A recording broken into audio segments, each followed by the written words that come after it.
నా పేరు Surendra, Shilpa clonal nursery ఓనర్ని, పెదలంక గ్రామం, బట్టిప్రోలు మండలం, బాపట్ల జిల్లా. సో ఇప్పుడు మనం మాట్లాడుకునేది థాయ్ సపోటా గురించి మాట్లాడుకుందాం.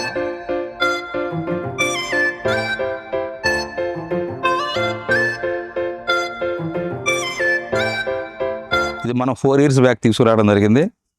2 years వరకు దీన్ని మనం పూత పింద వచ్చినప్పటికి కూడా దాన్ని తీసేసి చెట్టు ఎదిగే వరకు మనం ప్లాన్ చేసుకున్నాము. ఇప్పుడు లాస్ట్ ఇయర్ 3rd year, ఇది 4th year. ఈ సంవత్సరం అయితే చాలా మంచిగా దిగుబడి వచ్చింది. లాస్ట్ ఇయర్ కూడా మనం 15-20 kg కొయ్యగలిగాం. ఈ సంవత్సరం అయితే 50 kg వరకు వచ్చింది. సో వచ్చే సంవత్సరానికి 75 kg, ఆ తర్వాత 100 kg ఆ రకంగా ఎక్స్పెక్ట్ చేయడం జరుగుతుంది. ఇందులో ఉన్న ప్రత్యేకత ఏంటంటే ఇది సెమిటాల్, అంటే పొట్టి కాదు పొడుగు కాదు, మధ్యస్థంగా ఉంటుంది. కోతకు బాగా అనుకూలమైంది. ఇప్పుడు ఈ 4 సంవత్సరాల్లోనే ఇది 10 feet రేడియస్లో మాత్రం పెరగడం జరిగింది. హైట్ కూడా పెద్దగా ఏమి లేదు. ఉదాహరణకి ఇక్కడ సుమారు ఒక 8 అడుగులు అట్లా ఉంది. ఎంతసేపు ఈ చెట్టుకున్న లక్షణం ఏంటంటే చుట్టూ రేడియస్ పెరుగుతూ ఉంటుంది పైకి వెళ్ళేదానికంటే కూడా.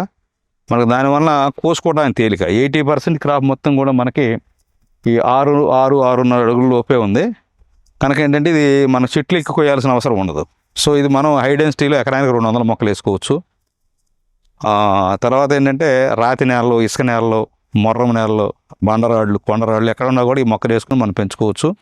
దీనికి పురుగు మందులు పెద్ద సమస్య ఏం కాదు, అసలు లేదు.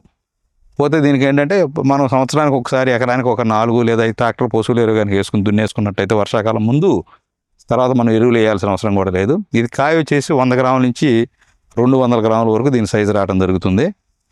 తర్వాత ఇదేంటంటే లో సీడ్, అంటే ఆల్మోస్ట్ చిన్న సీడు, తర్వాత 1 లేదా మ్యాక్సిమం 2 సీడ్స్ మాత్రం ఇందులో ఉండడం జరుగుతుంది. కనుక మీరు 1 kg ఫ్రూట్స్ కనుక కొనుక్కున్నట్టయితే 950 గ్రాములు మీరు ఫ్రూట్స్ తింటారు. 50 గ్రాములు కూడా విత్తనాలు రావు. కనుక ఆ రకంగా చూసినప్పుడు బాగా తినే కన్జ్యూమర్కి కూడా బాగా అనుకూలం. తర్వాత ఏంటంటే కాలాపత్తి సపోటాకు మళ్ళీ కంటే కూడా ఎక్కువ నిల్వ గుణం, పాల సపోటా కంటే కూడా ఎక్కువ తీపిదనం, డిఫరెంట్ టేస్ట్, దానికంటే బెటర్ టేస్ట్గా ఇది ఉంటుంది. తర్వాత ఫార్మర్స్ కనుక ఈరోజు కనుక కోసుకోలేకపోతే 4 రోజుల తర్వాత కూడా కోసుకోవచ్చు. ఈ కాయ రాలదు, తొడిని చాలా గట్టిగా ఉంటుంది.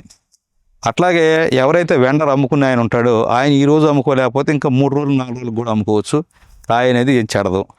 ఎవరైతే ఈ కన్జ్యూమర్ తినే ఆయన కొనుక్కుంటాడో ఆయన కూడా 4 రోజుల తర్వాత 4 రోజుల వరకు తినేదానికి ఇది హోల్డ్ అవుతుంది అనమాట. అంటే ఇంత స్పాన్ ఉందన్నమాట దీనికి.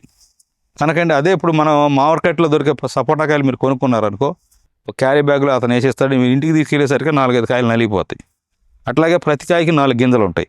ఉదాహరణకు మీరు ఒక సపోటా కనుక కొనుక్కున్నట్టయితే 1 kg కాయలు కొంటే కనీసం 100 గ్రాములు పైన, 100 గ్రాములు అయితే మినిమం గింజలు వచ్చేదానికి అవకాశం ఉంది.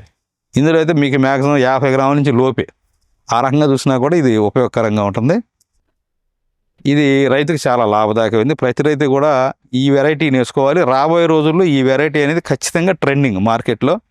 ఎట్లయితే Allahabad Safeda jamun Taiwan pink replace చేసిందో అదే రకంగా రాబోయే రోజుల్లో ఉన్నటువంటి అన్ని రకాల సపోటాలను కూడా ఇది రీప్లేస్ చేస్తుంది, అందులో అనుమానం లేదు.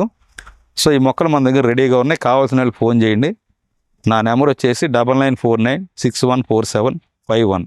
అయితే మేము ఇచ్చే మొక్కలకి ఏంటంటే పూత పింద ఆల్రెడీ అట్టుకుంటుంది కనుక మీరు వాటిని 2 సంవత్సరాల వరకు తీసేయండి. 2 సంవత్సరాల తర్వాత వచ్చే కాయలను మాత్రం అట్టు పెట్టుకుంటే మీకు చెట్టు ఆరోగ్యంగా అందంగా ఎదుగుతుంది. ఆ తర్వాత ఎక్కువ దిగుబడి వచ్చేదానికి అవకాశం ఉంటుంది. మీరు ఇప్పుడు పూత పింద ఉందగానే ఇప్పుడే కనుక వాటిని వదిలేస్తే చెట్టు ఎదగదు, దాని ఆరోగ్యం కూడా దెబ్బతింటుంది. కనుక ఈ దృష్టిని పెట్టుకుని రైతులంతా ఈ రకాన్ని విరివిగా సాగు చేసుకోవాలని, ఇది మంచి రకం అని చెప్పి నేను మీకు ఏంటంటే నేను ఇందులో మీకు మేనేజ్మెంట్ ఏం లేదు, పురుగు మందులు అనేది 0. తర్వాత మీరు పండిన కాయలు అనేది మాత్రం చెట్టు కింద అట్టి పెట్టొద్దండి. ఎందుకంటే అవి కుళ్ళిపోయేటప్పుడు ఏమైతే పొండేగా వచ్చి అందులో గుడ్లు పెట్టేదానికి అవకాశం ఉంటుంది.